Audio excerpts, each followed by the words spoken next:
सभी विद्यार्थियों का फिर से स्वागत है के मैथमेटिक्स क्लासेस में। बच्चों, हम कुछ महत्वपूर्ण प्रश्नों पर चर्चा कर रहे थे। पिछली कक्षा में हमने चैप्टर नंबर 1 से 7 तक महत्वपूर्ण प्रश्नों पर बात कर ली थी कि माध्यमिक शिक्षा बोर्ड में कहाँ कहाँ से क्वेश्चन आएंगे। आज हम बात करेंगे चैप्टर नंबर 8 से। देखिए, चैप्टर नंबर जो 8 है ये 8 नंबर का चैप्टर है शिक्षा बोर्ड के अंदर। इसमें 2 क्वेश्चन आपको 1-1 नंबर के मिलेंगे और एक सेक्शन बी के अंदर 2 नंबर का क्वेश्चन मिलेगा। सेक्शन डी के अंदर एक 4 नंबर का क्वेश्चन आता है। तो देखिए, मैं महत्वपूर्ण प्रश्नों पर जो बात कर रहा हूँ ये आपके 8.1 के में से जो आपसे प्रश्न पूछे जाते हैं अधिकतर, तो आप बच्चों question number 2, question number 3, question number 4, question number 5 इनको इम्पोर्टेंट मानकर चलें। सेक्शन बी के अंदर ये देखो 3 क्वेश्चन है, 4 है, 1 2 3 4 ये 5, यानी 2 3 4 और 5 इन क्वेश्चनों को ढंग से देख लें। ठीक है, फिर अपन बढ़ते हैं 8.2 की ओर। अब मैं 8.2 के क्वेश्चनों पर चर्चा करूंगा। देखिए, 8.2 है ना, यहाँ से बड़े क्वेश्चन आने की संभावना नहीं रहती है। यहाँ से आते हैं छोटे क्वेश्चन। या तो यहाँ से पूछेगा तो आपको क्वेश्चन नंबर जो फर्स्ट और सेकंड है, फर्स्ट के जो फर्स्ट और सेकंड ये क्वेश्चन और ये क्वेश्चन, इनमें से क्वेश्चन आएगा। ठीक है, या फिर आपको बना के कोई क्वेश्चन पूछ लेगा। ठीक है, और 8.3 का जो क्वेश्चन नंबर 3 है, ये है आपका क्वेश्चन नंबर 3। इसको थोड़ा सा आप एक बार अच्छे से देख लें। ये प्रश्न आपका माध्यमिक शिक्षा बोर्ड के अंदर आने की संभावना रहती है। बाकी क्वेश्चनों पर आपको ज़्यादा दिमाग नहीं लगाना है। देखिए, अब आती है आपकी 8.3। पुरानी बुकों में इसको 8.4 के नाम से जानते थे। 8.3 से आपके क्वेश्चन है, ये देखिए आपका क्वेश्चन 5, क्वेश्चन नंबर 5। आप अगर इस क्वेश्चन को देखोगे तो पुरानी बुक में इस क्वेश्चन को अपन बोलते हैं क्वेश्चन नंबर 4। क्वेश्चन नंबर 4 के नाम से जानते हैं। यहाँ आपको एक तो क्वेश्चन नंबर है, देखिए क्वेश्चन नंबर सेकंड आपका पिछली बार माध्यमिक शिक्षा बोर्ड में था सन 2024 के अंदर, इसलिए इस पर ज़्यादा दिमाग ना लगाएं। अब मैं आपको मोस्ट क्वेश्चन बता रहा हूँ। यहाँ से चार मोस्ट क्वेश्चन पढ़ लें। यहाँ से आपको 100% एग्जाम में क्वेश्चन मिलेगा। क्वेश्चन नंबर फर्स्ट, ठीक है, इसका क्वेश्चन नंबर फर्स्ट पढ़ें, मेरी बात को ध्यान से सुनते जाना। क्वेश्चन नंबर फर्स्ट हो गया। फिर आता है आपके क्वेश्चन नंबर 6। ये देखिए क्वेश्चन नंबर 6 अंडर रूट वाला, ये क्वेश्चन ध्यान से देख लें। एक आता है क्वेश्चन नंबर 7, ठीक है, और एक आता है क्वेश्चन नंबर ये 7 और 8। ये आपका 7 है और ये 8 है, ध्यान से देखना। दोबारा बोल रहा हूँ, ये फर्स्ट वाला कंटिन्यू 1 2 3 ये क्वेश्चन है। इन 3 क्वेश्चनों को ढंग से देख लें, अच्छे से देख लें। इनसे बाहर आपका कोई क्वेश्चन नहीं होगा। ये आपका चैप्टर नंबर जो 8 है त्रिकोणमिति कंप्लीट होता है। इन क्वेश्चनों से बाहर कुछ भी नहीं जाने वाला है। ये देखिए चैप्टर नंबर 9। चैप्टर नंबर 9 है त्रिकोणमिति के अनुप्रयोग। भैया ये 5 नंबर का चैप्टर आता है माध्यमिक शिक्षा बोर्ड के अंदर। 1 + 1 + 1 + 2 यानी 5 नंबर आपको देगा ये चैप्टर। कौन से क्वेश्चन आपको पढ़ने हैं ये देखिए एक बार। देखिए 90वें चैप्टर के जो क्वेश्चन है ना, अभी मैंने आपको बताया।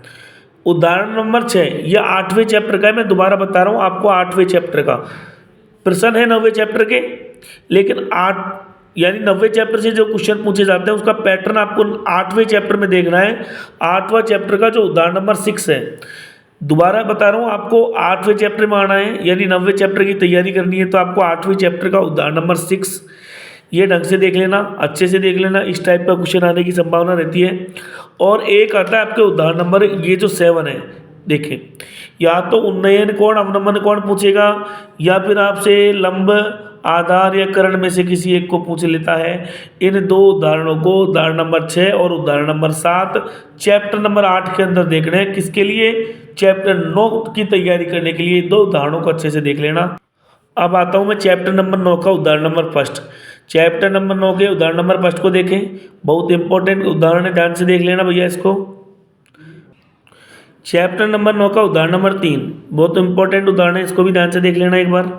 ठीक है, देखिए अब आते हैं अपन 9.1 का जो क्वेश्चन नंबर फर्स्ट है और क्वेश्चन नंबर सेकंड है, इसको अच्छे से देख लेना। क्वेश्चन नंबर 4 है, 4 को अच्छे से पढ़ना, बाकी क्वेश्चनों पर ज़्यादा दिमाग नहीं लगाना है। Question number first, second, 4। और आपको मैं एक क्वेश्चन और बता देता हूँ यहाँ से। क्वेश्चन नंबर जो 11 है आपका, क्वेश्चन नंबर 11 है, मैं बार बार कह रहा हूँ 2 नंबर का प्रश्न इस बार आने की संभावना रहेगी। क्वेश्चन नंबर 11 को ढंग से पढ़ लेना। बहुत अच्छा क्वेश्चन है। अब आता है बेटा आपके चैप्टर 10 व्रत। व्रत में से जो क्वेश्चन आते हैं आपको, एक तो 1 नंबर का क्वेश्चन मिलेगा सेक्शन ए के अंदर, भाग ए के अंदर। भाग बे के अंदर आपको 2 नंबर का क्वेश्चन मिलेगा और भाग से के अंदर 3 नंबर का क्वेश्चन मिलेगा। ये क्वेश्चन आप देखना कहाँ से मिलेंगे। देखिए ये है आपकी 10.1। 10.1 के क्वेश्चन नंबर 1 और 2 के अंदर ये छोटी छोटी बातें लिखी हुई हैं, इनको ढंग से पढ़ लेना। आपके पास बुक होगी 1 और 2। बाकी आप ध्यान से देखिए उदाहरण नंबर 2। ये उदाहरण नंबर 2 को बहुत अच्छे तरीके से पढ़ जाना भैया। उदाहरण नंबर 2, ठीक है। उदाहरण नंबर 2 आपको समझ में नहीं आता है तो आप कमेंट सेशन में ज़रूर बता दें, मैं आपको इस क्वेश्चन को दूसरी तरीके से बहुत इजी तरीके से आपको बता सकता हूँ। मेरी अभी थोड़ी तबीयत का इशू चल रहा है, इस चक्कर में मैं बड़ी क्लासेस बढ़ा नहीं पा रहा हूँ। फिर भी अगर आपकी कुछ डिमांड हुई तो इस पर भी चर्चा करेंगे, ठीक है। कुछ उदाहरण नंबर 2 को अगर आपको ये तरीका समझ आता है तो अच्छी बात है, नहीं तो आप एक बार मुझे कमेंट में बताएं, मैं आपको इसका एक बहुत अच्छा तरीका आपको सेंड कर दूंगा। मेरे नंबर ले सकते हो आप कमेंट सेक्शन में लेके, है ना भैया। 10.2 के अंदर इस बार आपको क्वेश्चन नंबर 8 को ढंग से पढ़ के जाना है, क्योंकि क्वेश्चन नंबर 7 पिछली बार माध्यमिक शिक्षा बोर्ड के अंदर था। क्वेश्चन नंबर 8 को ढंग से पढ़ के जाना है, ठीक है। क्वेश्चन नंबर 9 को ढंग से पढ़ के जाना है, क्वेश्चन नंबर 9 को। उदाहरण number 2, question number 8, question number 9 और क्वेश्चन नंबर 10, ठीक है। ध्यान से देख लेना ये क्वेश्चन आपको, देखो ये रहा क्वेश्चन आपका 10, ठीक है। ये इसमें एक डायग्राम है, ये इसमें आपको 2 स्पर्श रेखा दी होती है और केंद्र पर कोण बने होते हैं, इसको और इसको 180 डिग्री सिद्ध करना होता है, ठीक है। ये चैप्टर भी मैं बहुत जल्दी आपको पढ़ाऊंगा, ठीक है। बढ़ते हैं आप चैप्टर नंबर 11 की तरफ। ये आपका व्रत से संबंधित क्षेत्रफल। ये चैप्टर नंबर 12 जो लिखा है ना, ये अब आपका चैप्टर नंबर 11 है भैया, क्योंकि रचना का एक चैप्टर था वो कट चुका ही, मेरे पास पुरानी बुक है। ये आता है आपके 5 नंबर का चैप्टर शिक्षा बोर्ड के अंदर। 1 + 1 + 1 + 2 = 5, यानी 1-1 नंबर के 3 छोटे क्वेश्चन आपको सेक्शन ए के अंदर मिलेंगे, भाग ए के अंदर, और 1-2 नंबर का क्वेश्चन आपको भाग बे के अंदर मिलेगा। ध्यान से देखें 1-1 नंबर के क्वेश्चन क्या आने वाले हैं। देखिए बच्चों ये आपकी 12.1 सॉरी 11.1 है, ये कट चुकी थी इसलिए ये 11.1 है ना। 11.1 में आपको प्रश्न नंबर 1 से लेकर 6 तक, फिर बोल रहा हूँ प्रश्न नंबर 1 से लेकर 6 तक, इनसे बाहर कुछ मैटर नहीं जाने वाला। माध्यमिक शिक्षा बोर्ड के अंदर यहाँ से आपको 3 नंबर के छोटे छोटे क्वेश्चन पूछेंगे, इसलिए ये चैप्टर सूत्रों के हिसाब से महत्वपूर्ण बन जाता है। इस चैप्टर से आपको सूत्र जरूर पूछे जाएंगे, ठीक है, सूत्र पूछे जाएंगे। और जो 2 नंबर का क्वेश्चन आपसे पूछा जाएगा, 1 से लेकर 6 तक के क्वेश्चन पढ़ लें आप।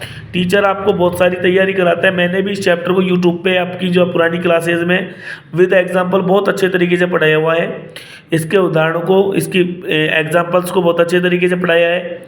इसकी बेसिक क्लास को आप देख लें, सूत्रों को ढंग से रट लें, और 1 से लेकर 6 तक जो क्वेश्चन है इनको ढंग से पढ़ लें भैया, है ना। 1 से लेकर 6 तक, इससे आगे नहीं जाएं। इससे आगे आपको मेहनत करने की आवश्यकता नहीं है। अगर आपको बहुत अच्छे नंबर लेने हैं, ज़्यादा कम तैयारी में कम समय में आपको ज़्यादा नंबर लेने हैं, बच्चों ध्यान रखना, मेरी क्लास आपको अच्छी लग रही है ना तो ज़्यादा से ज़्यादा शेयर जरूर करें बेटा, ठीक है। अब आता है आपके पृष्ठीय क्षेत्रफल और आयतन। पहले ये 13वां नंबर का चैप्टर हुआ करता था, अब है 12वें नंबर का चैप्टर।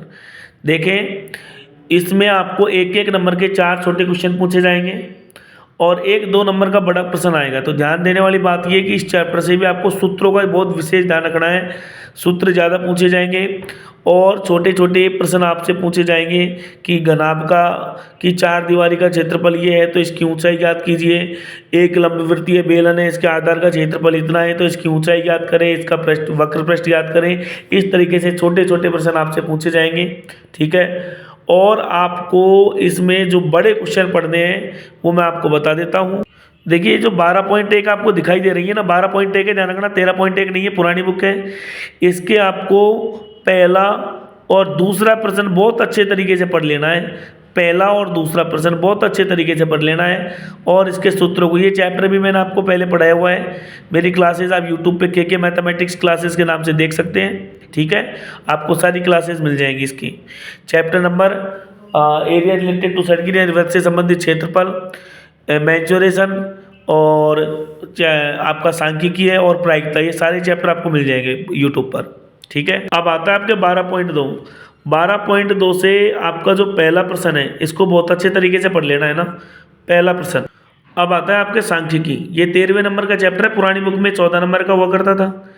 ये 13 नंबर का चैप्टर है। देखो सेक्शन ए यानी भाग ए के अंदर आपको 4 छोटे क्वेश्चन पूछे जाएंगे इससे।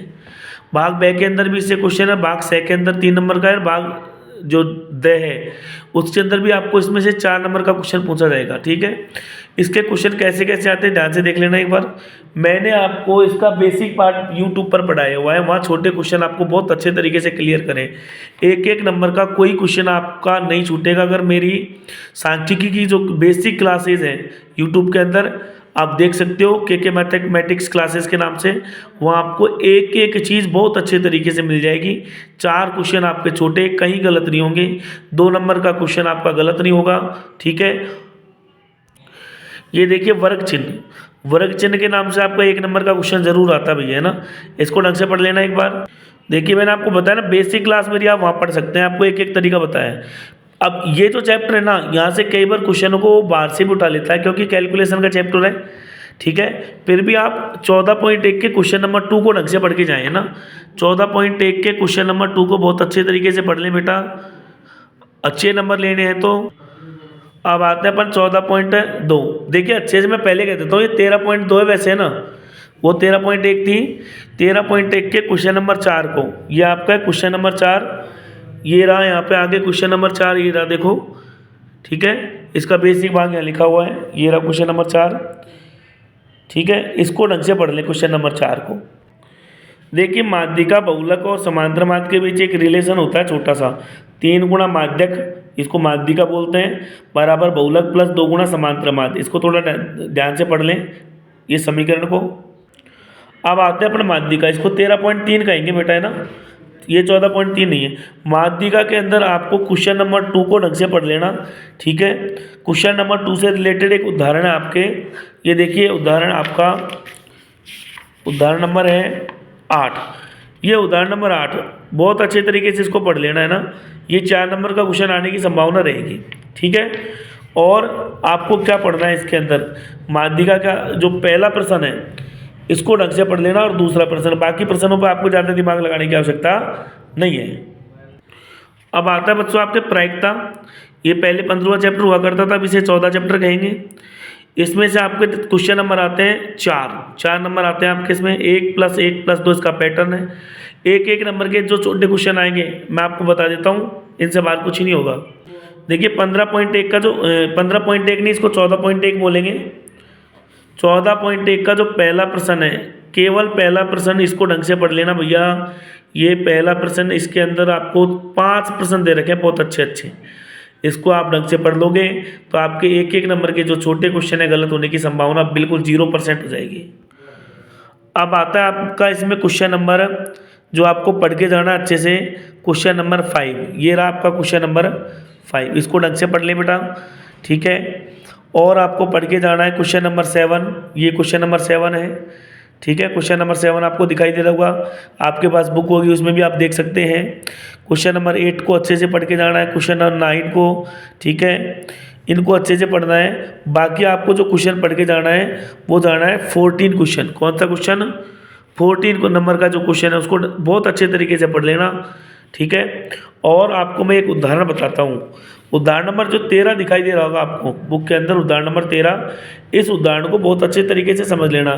ठीक है, जो जो प्रश्न मैं बता रहा हूँ अगर आपने उनको ढंग से पढ़ लिया, बहुत अच्छे तरीके से पढ़ लिया, तो आपके माध्यमिक शिक्षा बोर्ड के अंदर कोई प्रश्न गलत नहीं होगा। ठीक है, और एक आपका उदाहरण है यहाँ पे, ये देखिए उदाहरण है, उदाहरण नंबर 5। इस उदाहरण नंबर 5 को बहुत अच्छे तरीके से इसको भी पढ़ लेना। ठीक है, मैं मेरी क्लास को यहीं विराम दूंगा। धन्यवाद, मिलते हैं आपसे नेक्स्ट क्लास में। आपको जो व्रत वाला चैप्टर है ज्योमेट्री को लेकर, ज्यामिति को लेकर, ठीक है, उसको अपन अगली क्लास में पढ़ाएंगे। धन्यवाद, इसको शेयर ज़रूर करें भैया ना।